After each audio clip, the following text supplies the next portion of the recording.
Mənim yurdum vətənimin qaşıdır, möhtəşəmdir zirvələrin başıdır. 3000 illik tarix onun yaşıdır, vətənin bir parçasıdır şəkimiz. Axar sular göz yaşından durudur, burada hər yol halallığın yoludur. Ana yurdum vətənin bir qoludur, səngəridir qalasıdır şəkimiz. Tarixlərdə qalasıdır şəkimiz. Sığal çəkir üstünə dağ havası, çəmən sarı min bir dərdin davası.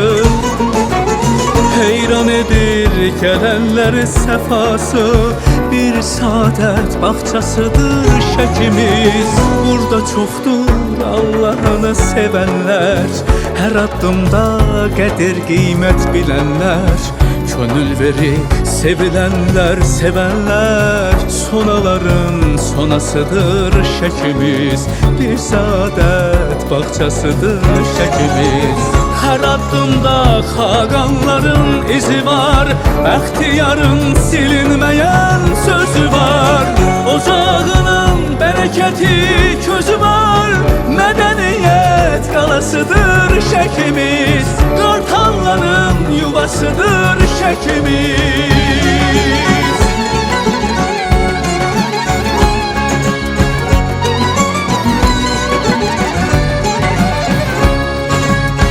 Bu yerlərdən keçib karvan yolları, qonağa açılıb daim qolları. Başının tacıdır mərd oğulları, qartalların yuvasıdır şəkimiz. Könüllər oxşayır bahar yazı, qızların qəmzəsi işvəsi nazı. Qəlb oxşayan bülbüllərin avazı, aşıq cuma sədasıdır şəkimiz.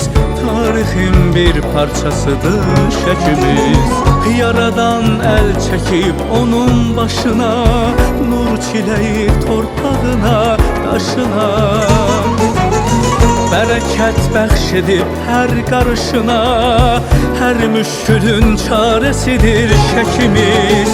Gecələri aydın nurlu gündüzə, bülbüllə gül baxışırlar üz-üzə. İlahinin yaratdığı möcüzə, təbiətin xonçasıdır şəkimiz. Naxışıdır, qutasıdır şəkimiz. Dağların qoynunda özü bir dağdır, hər tərəfi billur gözlü bulağıdır.